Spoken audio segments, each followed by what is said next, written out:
各位好，瓜子泡茶听 iPhone 第6集隐私，我是 Spike。今天我们要聊的话题是 HomeKit。为什么要笑呢？因为 HomeKit 其实我自己用到的也并不多，这是一个非常小众也非常少的被 iPhone 的用户提起的话题。但是既然我们在做系列节目嘛，所以我们也要说一下啊。首先还是要解释一下什么是 HomeKit。HomeKit 你可以直接理解成 iPhone 内置 App 当中的那个叫家庭的 App。那但凡是支持家庭 App 的硬件，我们都可以说它支持 HomeKit。那 HomeKit 其实是一个稍微偏专业一丢丢的术语。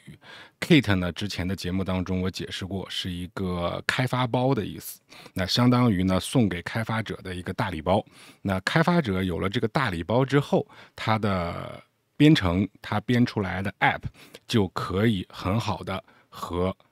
Apple 的家庭 App 相配合来进行运作了。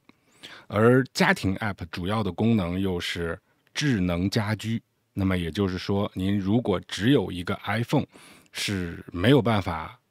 用这个家庭 App 的啊，只能看一看它里面空空如也的样子啊，那里面应该是啥都没的。你好歹有一个 HomePod，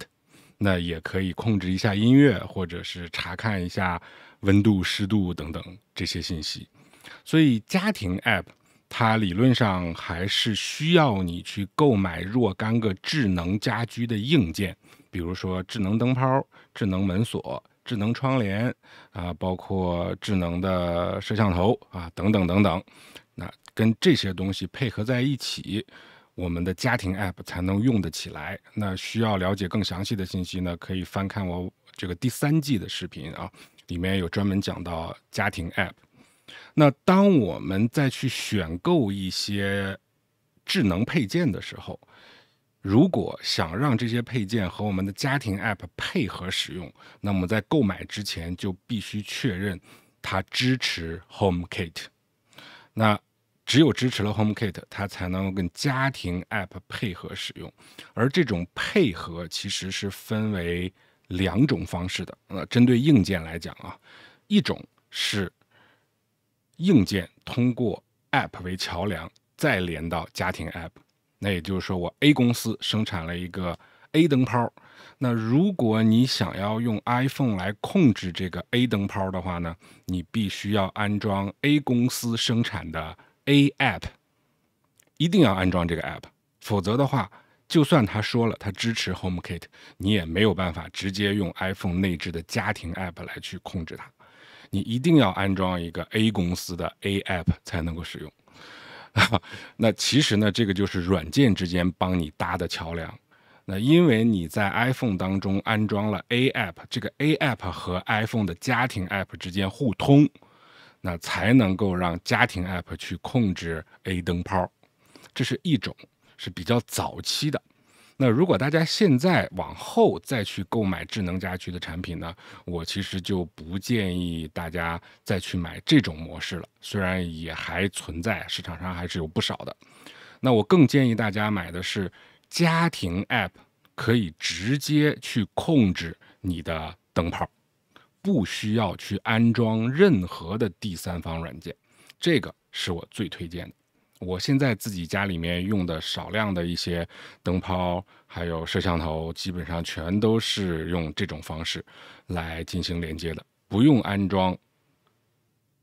这个智能硬件的生产厂商自己开发的那款 App 了。那如果你想达到这样的效果，你再去购买一个智能硬件的时候，就要认准另外一个东西了。这个东西叫什么呢？就是 Matter， 或者看它的说明书当中支持 Thread 协议Matter 其实就是一大堆协议的总称，但它这个里面最核心的一个协议就是 Thread 协议。而 Thread 协议其实它是脱胎于最早飞利浦研发的那个叫 Zigbee 协议的，就是等于说更先进一代的 Zigbee 协议，只不过现在不那么叫了啊。那 Thread 是一个技术上的名字，就像蓝牙一样的，是一个技术上的名字。但是呢 Matter 是一个面向大众的名字。那也就是说，如果你去购买这款产品的时候，或者在网上搜索的时候，大概率上你的搜索应该是搜 Matter。那 Matter 一定是包含 Thread 协议的，就是 Matter 是让大众都能够接受的。那之所以把 Matter 这个名词推向大众，原因是因为智能家居市场混乱了好多年，所以这几个世界上的巨头，比如说像 Apple 啊、像 Google 啊、像 Amazon 啊等等这些，他们也试图想要去改变各家一个独立协议，各个家的这个智能设备都不兼容的这种混乱的状态，所以大家就联合在一起推出了一个Matter 协议。那么这个协议呢，是可以直接的兼容所有品牌的智能家居产品的。这就是为什么推荐大家在之后购买智能家居产品的时候去认准 Matter 协议啊，还有一个是 HomeKit 的协议，这两个。那有这两个标志印在这个产品的外包装上的话呢，一般来讲，您选的这款产品就一定比同类的竞争类的竞品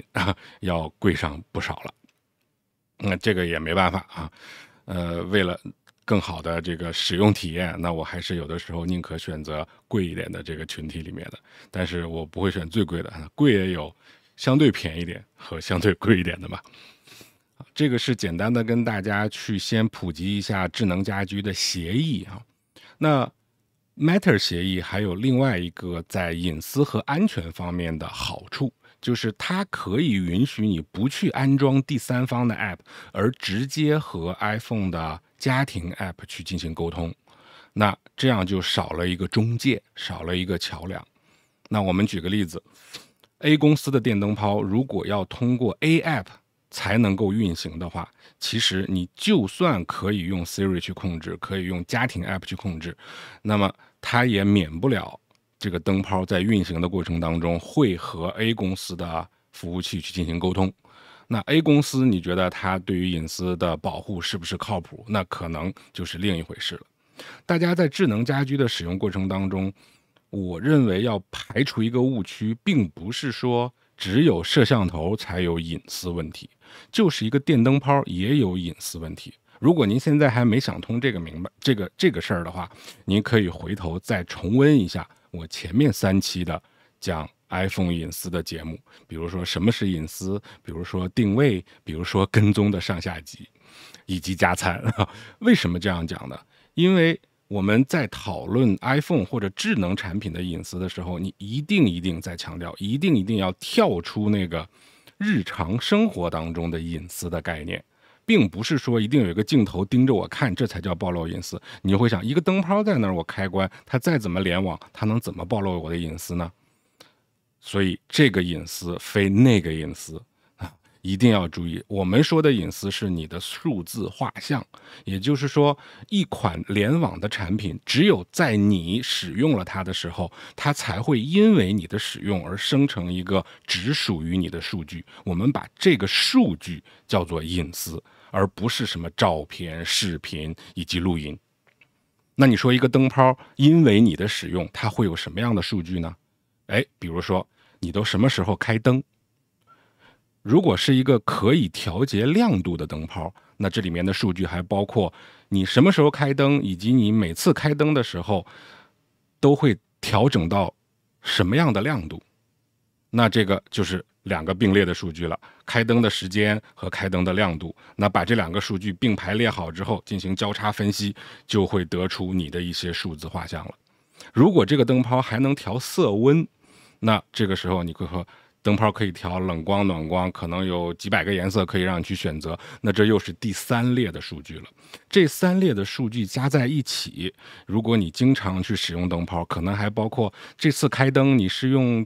电源开关开的呢，是直接摁灯泡上的开关按钮呢，你还是通过手机开的呢？如果你是通过手机开的，你是通过这个 A App 去开的呢，还是通过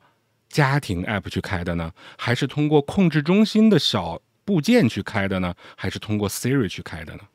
这些都是你的数据，而这些数据，我想大概率上，如果你安装了 A 公司的软件，它也会想尽办法的去进行获取，然后以此来去判断您是一个什么样的用户。那这个用户画像的再往前推演就很简单了吧？比如说，我是这个 A 公司的专门负责获取用户隐私的这个人，然后我发现，哎，这个小王啊，他每天晚上到10点就把灯打开了，一直开到第二天早上7点才关。那你看，这是不是就是一个用户画像？可是这个小李呢，他只有每天晚上8点到10点这2个小时会开灯。那你看，这是不是又是一个用户画像？那这个时候，当我接到了一个广告，我想去推荐一款保健品的时候，你说我是推荐小张还是小王？哎，我刚才举的那2个人是什么例子？我忘了，不好意思。那就推荐前者还是后者呢？明显是后者嘛。为什么？因为后者每天都是7点开灯，10点关灯，他的生活非常有规律，到10点就睡觉了。那前者明显是个夜猫子嘛。那生活有规律，一定是注重健康的人嘛。注重健康的人一定比夜猫子更注重养生，更会接受保健品的广告。你看，这是不是就是由于一个灯泡而产生的你的数字画像？如果是你的这些信息被一些广告商、数据收集商所获取，然后再去卖钱，你是不是也是不知道的？你在使用灯泡的这个行为当中，你是不是也成了商品？而这个时候，如果你不想这样，你在购买智能家居产品的时候，因为选择了 Matter 协议，因为选择了 HomeKit 标识而多花的那点钱就派上用场了。因为选择了 HomeKit 或者是选择了 Matter 协议，特别是 Matter 协议啊，光有 HomeKit 还不一定啊。你选择 Matter 协议的话，你就可以根本不用安装那个 A 公司的 App， 而直接把 A 公司生产的灯泡，哪怕你认为 A 公司是一个完全泄露隐私的公司，一点都不会保护用户的隐私，你也可以买啊，只要它是 Matter 协议。为什么？因为你根本不需要装它的软件，也不需要把这款灯泡连到 A 公司的服务器，你直接把它跟你的家庭 App 进行对接，往往就是一个扫一个二维码，在你家里的 WiFi 网络之内就可以了。配对完成之后，将会直接由手机的家庭 App 来接管。但是有一个前提，如果你想达到这个作用的话， Apple 的全家桶又来了，你至少要有一个 Apple TV 或者是 HomePod 或 HomePod Mini 来做一个家庭中枢。这种情况有了这个以后，你才能够确保你离开了你的家以后也能够控制这个电灯的开跟关。如果你没有这个家庭中枢的话，那你只能人在家里的时候才能通过你的 iPhone 去控制这个开关了。这个就是唯一一个不一样的地方啊。据说呢，之前也可以通过一台一直放在家里的 iPad 作为中枢，但是后来呢，把这个应该我记得不错的话啊，应该把这个是取消掉了。那不管怎么样，虽然说 Apple TV 还没在中国大陆上市啊，但 HomePod Mini 是我们认为最划算的一件 Apple 产品，特别是对于喜欢音乐的人来说。虽然它的音质不是最好，但是应该700多块钱人民币的价格吧，在同价位的音箱当中，它的音质也绝对不能说差，一定是中等偏上的啊，接近最好了。我觉得也不会差到哪儿去，700多块钱你买音响你才能买什么样子？我觉得它的音质已经不错了。但是这个小音箱它其实主攻的是智能家居和直接用 Siri 进行的一些对话跟沟通。那有了这个之后，就可以确保你每一次的开关灯的信息全部都是交由 Apple 的服务器和 iPhone 的家庭 App 进行完成。而之前听过我的这个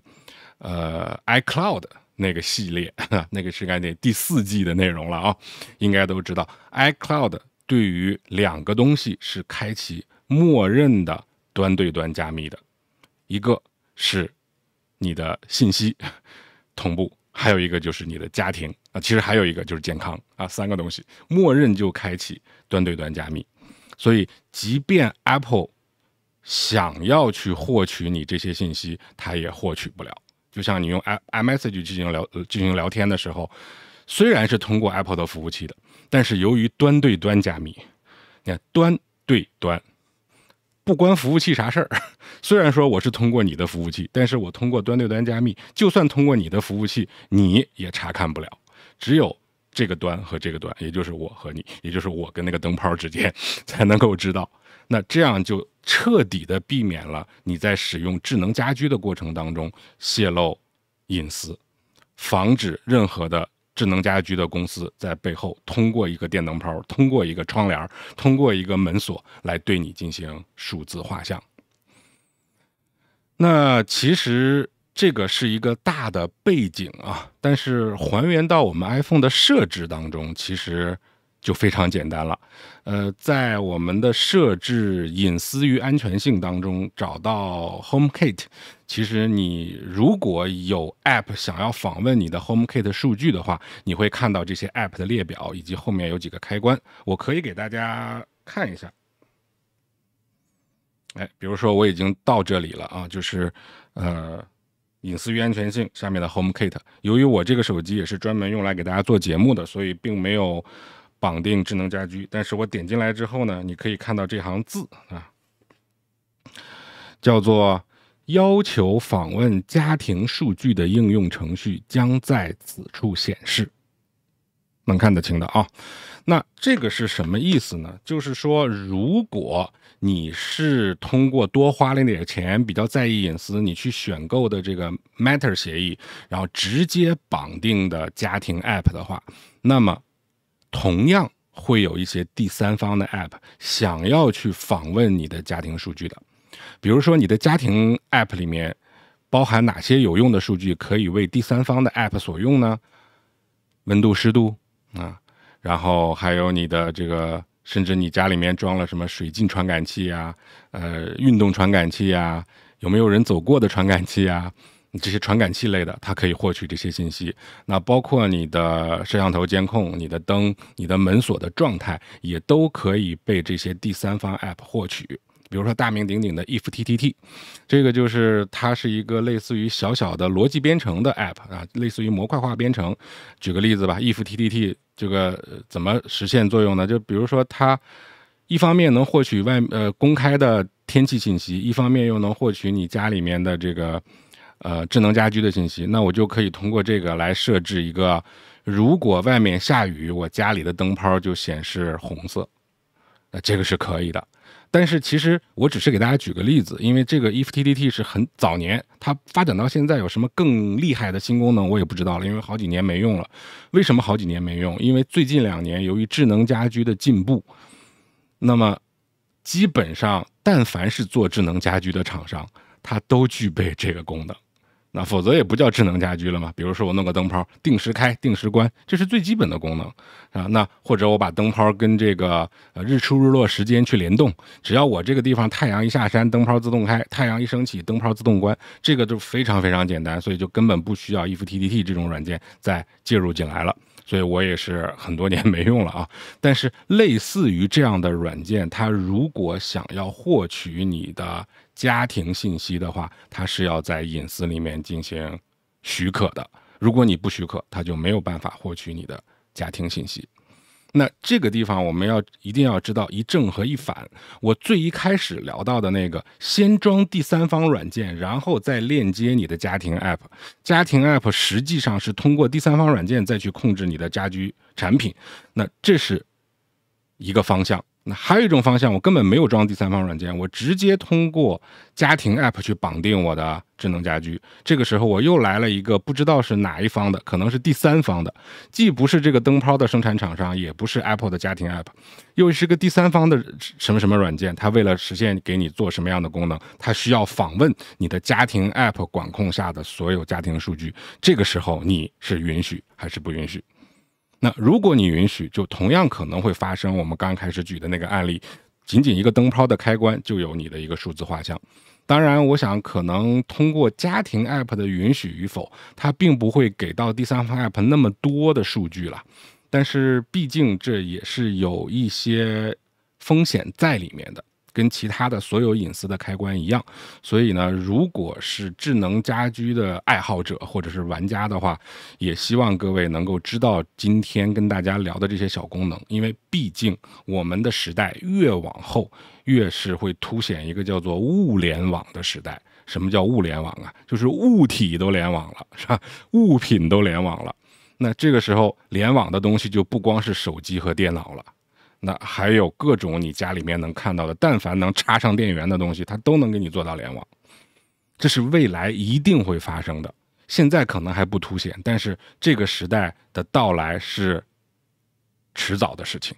那如果你现在开始就对物联网的时代有一个充分的隐私保护的意识，我相信对于未来你就在隐私保护这方面，物联网的时代的隐私保护做好了充分的准备了。好，那这就是今天跟大家分享的 HomeKit 隐私的部分，也欢迎大家如果有能力的话，可以加入我们的频道会员，觉得我说的不错，也可以考虑打赏，也就是超级感谢，感谢各位的观看，我们下期再见。